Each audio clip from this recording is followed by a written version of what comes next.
Russian President Vladimir Putin has relied on his country's massive supply of tanks to conduct his invasion against Ukraine. But now, Russian tank stocks are depleted to such a level that Putin is actually running out of the armoured units he needs to continue his assaults against Ukraine's defences. This is a massive blow for Russia. Putin's war of attrition has been turned on its head, as it turns out that it's Russia that may not be able to produce enough weapons to continue its fight. On March 30, Militani published an article reporting on research conducted by the Vision military and Resurgam platforms. The researchers examined satellite images of tank storage bases across Russia to discover that the rate of Russian tank restoration has dropped by between 3.5 and 4 times the levels it stood at when Putin launched his Ukraine invasion in 2022. Of course, that doesn't mean much if you don't have the numbers. Restoration levels dropping by up to 4 times wouldn't mean much if Russia still had tens of thousands of tanks in storage. The problem for Putin is that it doesn't. The researchers discovered that Russia had withdrawn 2,069 tanks of various types, ranging from modern T-90s to Soviet-era tanks that haven't been used for decades, from its open storage bases. It's estimated that Russia still has around 2,000 tanks in closed storage hangars based on satellite imagery. Putin's issue is that Russia's rate of tank withdrawal is slowing down enormously. Between 2022 and 2025, Russia decommissioned about 4,000 tanks that were in the best technical condition, according to Militani. The researchers estimated that this number accounts for 54% of the tanks Russia had available that were suitable for some form of restoration. In other words, Russia was pulling tanks that were due to be decommissioned to restore them into vehicles that Putin's forces could use on the front lines. Between 2022 and 2023, Russia removed thousands of these soon-to-be decommissioned tanks from storage, having its defense industry restore them so they could head to the front lines. The numbers declined enormously in 2024. Between February 2024 and 2025, only 342 tanks were removed from storage. This suggests that Russia is running out of tanks that it can restore easily, and the numbers back that up. The research shows that Russia still has 3,463 tanks in storage as of the beginning of 2025, with another 1,253 tanks in armoured vehicle plants. Unfortunately for Putin, these are his bottom-of-the-barrel tanks. The chaff is all that's left behind now that he's withdrawn all of the wheat. These 3,463 tanks are in such terrible states of disrepair that it will take factories much longer to bring them into a usable condition than they required for the tanks that Russia has already burned through in Ukraine. What does this mean for Putin? Russia has about 4,700 tanks that he'd hoped to use that may never see the Ukrainian battlefield because they're so difficult to restore. Those tanks will likely instead be broken down as donors for spare parts used to repair the already battered tanks Russia has left over. To make matters worse for Putin, not all of the tanks he has in storage were manufactured in Russia originally. These include around 650 of the country's T-64s, which are now unlikely to return to service because Russia doesn't have the parts of expertise it needs to bring them back online. There's also the burial grounds issue to consider. When Russia decommissions equipment, be it tanks or anything else, it buries the remains of that equipment at its storage bases. Those burial grounds are also being dismantled. Putin is being forced to dig through the remains of stock that Russia had already discarded in a desperate attempt to find parts he can use to restore even a small fraction of his existing tanks. Ultimately, the researchers point out, this means that Putin only has around 1,200 tanks remaining in his stockpile that he can easily restore and send to Ukraine. That's not good news for Putin. According to Ukraine's Ministry of Finance, Russia has lost 10,496 of its tanks since Putin launched his Ukraine invasion. We're now a little over 3 years into the war that resulted. If we divide those lost tanks by 3, we get annual losses of 3,498. If Russia only has 1,200 tanks that can be restored remaining, and its volume of losses continues at the same rate, it'll have burned through its remaining stockpiles in about 4 months. There are only 2 ways that Russia can get around this issue: restore more old tanks and build more new ones. However, neither of these is happening. On the restoration front, not only is Russia running out of the stockpiles it needs to restore, but its rate of restoration has slowed to a crawl. Back in 2022, Russia was restoring about 120 of its old tanks per month. That gave it an annual amount of 1,440 tanks. Not enough to replenish its catastrophic losses, but still enough to keep the pressure up on Ukraine. The restoration rate dropped to 90 units per month in 2023, and then dropped again to between 44 and 75 per month in 2024, which is around half of the 2022 figures. Now, in 2025, Russia's tank restoration is slower than ever. It's now bringing between 30 and 35 of its old tanks back to life each month, and the rate will drop even further still. Why? The combination of hundreds of its older Soviet-era tanks being so worn that they can't be recommissioned, and a severe shortage of T-80s that are suitable for restoration. Then there's the production front. Russia's ailing tank production has been a focus of reporting since at least 2023. That's when Business Insider published a piece claiming that Russia had just one tank factory churning out these powerful armored vehicles in operation. At the time, that factory was able to produce just 20 units per month to add to the 90 per month Russia was restoring from its stockpiles. The single factory Russia has is one of the world's largest tank manufacturers, having been in business since the 1930s. However, modern tanks are far more complex than those Russia used in the past. During World War II, Russia was churning out a staggering 1,000 tanks per month at a time when the vehicles were little more than hulking metal monstrosities with basic cannons. Now, tanks have reactive armor and complex electronic systems, which is why so few are produced per month compared to the past. Compounding these problems of complexity, Business Insider reported is a shortage of parts. For instance, modern tanks need semiconductors. Russia can get its hands on these vital components via some of its trading partners, including China and Turkey, but it's cut off from the majority of global supply due to sanctions. So, even if its manufacturers can build modern tank shells, they can't get the vehicles up and running without the technology to which Russia now has limited access. The situation hasn't gotten much better for Russia since Business Insider published its report. Militani explained, according to the British Institute for Strategic Studies, between 2022 and 2024, Russia produced only 164 T-90M tanks, or about 80 per year. This is an extremely low figure that does not allow for compensation for losses. It's also lower than the 240 per month Russia should be able to produce based on Business Insider's figures. That shows us that the tank production facilities in the country not only have low output, but they're not being able to reach their maximum output due to the impact a lack of access to the right parts has.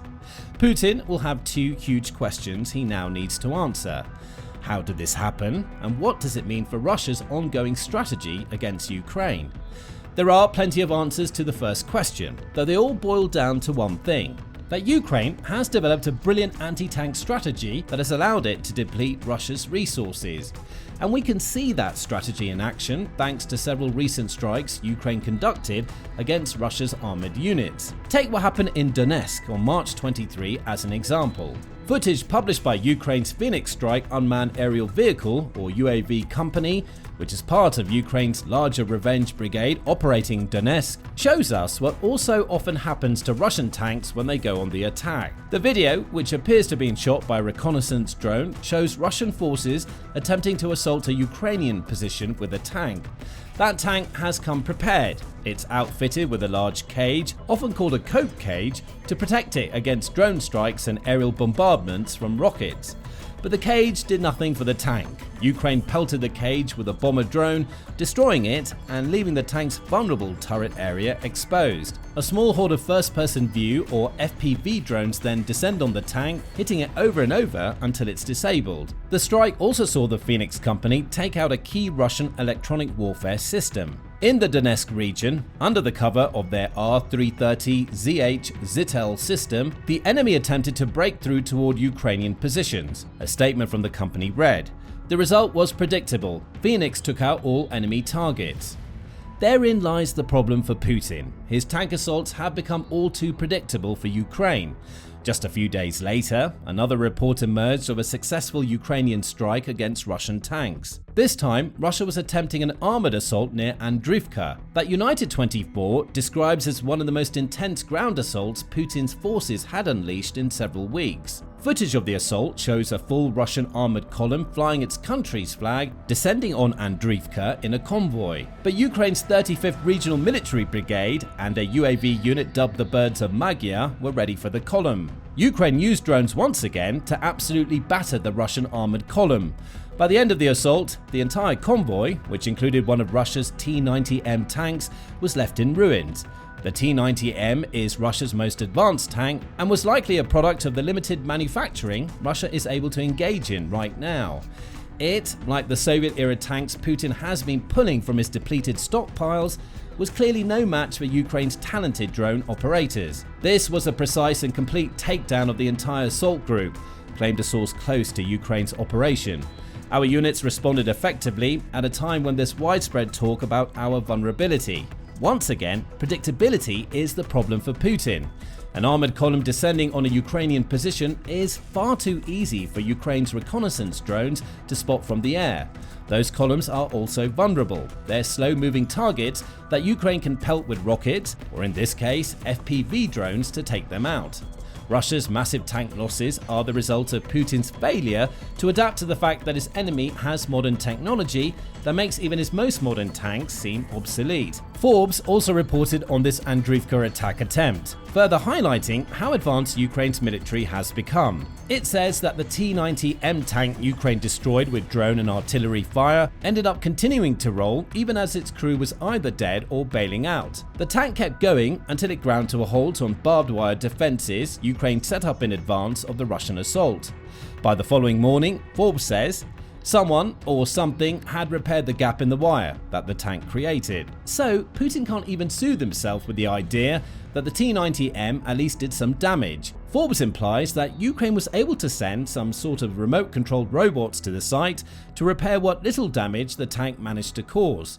According to one Ukrainian blogger, the failed Russian tank assault was an unnecessary confirmation of the offensive weakness of the Russians. And it's hard for Putin to argue. His depleting stockpiles are having a massive impact on his ability to wage war against Ukraine. After the failure of Russia's initial invasion, which was supposed to see Putin overrun Ukraine in less than a week, Russia's leader locked into a war of attrition against his enemy. The philosophy was simple. Russia's military was much larger than Ukraine's at the time. Russia had access to more manpower, which is still the case, along with thousands more units of artillery, aircraft, and tanks. All Russia would need to do is keep the pressure up and Ukraine would crumble. Putin underestimated Ukraine's resolve and the sheer amount of military aid it would receive from its partners, but his strategy remained the same. Keep battering Ukraine and it will crumble. Tanks play a huge role in that strategy. Putin has often relied on tactics seemingly pulled straight out of World War II to bombard Ukraine's positions. He sends dozens of tanks, often backed by human wave assaults, to whittle away at the Ukrainian resistance. The idea isn't necessarily for the tanks to do tons of damage, though any successful strikes are always appreciated by Putin.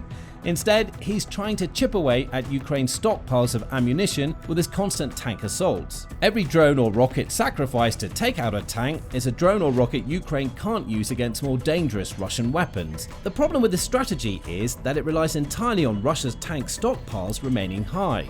As Militani points out, those stockpiles are depleted now. We're already seeing the impact of this issue on the front lines. For instance, there's been a marked decrease in the number of tanks Ukraine's military is destroying. Between mid-2024 and the end of 2024, Ukraine went from destroying 1,000 Russian armored vehicles per month to taking out 3,000. During the same period, the number of tanks being eliminated from the battlefield fell. Between September and November, Ukraine was destroying between 300 and 400 tanks per month. That number fell to between 200 and 240 units between December 2024 and January 2025. So, Putin's tanks are doing better, right? The answer to that is a resounding no. There are now simply fewer of them on the battlefield for Ukraine to destroy because Putin's stockpiles are running low. That problem is forcing Russia's leader to rely more heavily on armoured vehicles, which are now even more vulnerable to rocket and drone fire than tanks. The situation is so bad for Russia that there are multiple recorded instances of the country using civilian vehicles in its assaults on Ukraine's defences. Embarrassingly for Russia, March 29 brought with it news that Russia is even using the Gaz-69, which is basically a pickup truck built in 1952, as its latest combat vehicle. These aren't the actions of a country's military takes when it has plenty of the weapons it needs to conduct its style of warfare. Russia's declining tank stockpiles means that the pressure Putin can place on Ukrainian defences is falling. There are fewer tanks in the field. What used to be there is being replaced by ancient armoured vehicles, and in their absence old civilian vehicles and even human waves sent in on foot. Ukraine has an easier time dealing with that equipment than it does dealing with tanks, while Russia's personnel losses continue to mount. Putin has already lost over 915,000 of his soldiers to death, injury or capture. He's going to lose a lot more now that his tank stockpiles are depleted. It all adds up to a terrible truth for Russia's leader. He's losing the war of attrition he created. That's according to The Atlantic, which published a piece on Russia's attrition problem several weeks before Militani revealed the true state of Russia's tank stockpiles. It points out that smaller powers can, through the intelligent application of attrition, succeed in advancing their own goals. In other words, Ukraine has been playing Putin at his own game since his initial invasion faltered. Where Putin thought he was forcing Ukraine to burn through its supplies, the reality is that Ukraine's intelligence defense has forced him to decimate Russia's stockpiles. The article points to the same issues related to production and refurbishment that we mentioned earlier. It also cites Chatham House in pointing out that Russia's defense sector, despite having 40% of the country's national budget dedicated to it, is ill-adapted to deal with the effects of a prolonged war against Ukraine or to achieve a sustainable future in terms of production, innovation and development. And therein lies another problem for Putin. The future of his military looks bleak. Failing so hard in the war of attrition he created has left Russia in a situation where it's going to need to rebuild regardless of what happens in Ukraine. If Putin has his eyes on other European nations, he has to deal with the fact that the European Union, or EU, alone has a gross domestic product that is 10 times what Russia brings to the table. Granted, the EU has its own challenges when it comes to diverting that money toward military production. But in the scope of a wider attritional war that covers most of Europe, Russia is in a bad spot. Its tank depletion is a microcosm of a situation in which sanctions and Western-led efforts are bleeding Russia dry. Russia can't recuperate. It certainly can't bring its tank stockpiles back to a respectable level while it's fighting Ukraine. Its loss rate is so high that the combination of refurbishment and new builds can't keep up. They could in 2023, and they're nowhere near now. Business Insider also points out that Russia is destroying fewer Ukrainian tanks despite being the aggressor nation in the Ukraine war. Conservative estimates from the open source Oryx Collective, which tracks confirmed tank destruction, say that Russia has lost 3,800 tanks to Ukraine's 1,100. That's partly a symptom of Russia having more tanks to begin with. However, it also demonstrates that Ukraine's counters to Russia's tank strategy have been more effective. MSN puts it more bluntly. It says that Russia has a big tank armata, but it's been left with a small cannon. The statement is a mockery of the Russian T-14 Armata, which is another of the country's most modern tanks yet, has barely seen any form of engagement in Ukraine. Putin can't risk it. Sending the T-14 in would only expose that 11 years of production and delays have resulted in yet another tank Ukraine can just blow to smithereens with rockets and drones. So Putin has to face up to reality. His old tank stockpiles are so depleted that he barely has any left to use against Ukraine. Those he still has are the weakest of his reserves, as everything that was even halfway decent has already been sent to and destroyed on the front lines. If Putin is to keep his supposed special military operation running for much longer, he needs to modernize his tactics to combat the far more effective approach Ukraine is taking on the ground. Russia can only sacrifice troops and tanks for so long. It's going to run out sooner rather than later. But what do you think about Russia's tank problems? Can Russia magically find some way to fix them? How is Ukraine going to be able to exploit the weakening Russian ground forces as the war continues deeper into 2025? Share your thoughts in the comments below, and remember to subscribe to The Military Show as we deliver more insight into Russia's massive equipment issues, as well as news and commentary on the war and Ukraine and conflicts around the globe. We're an independent source for unbiased information surrounding conflicts from around the globe, and we truly appreciate your support.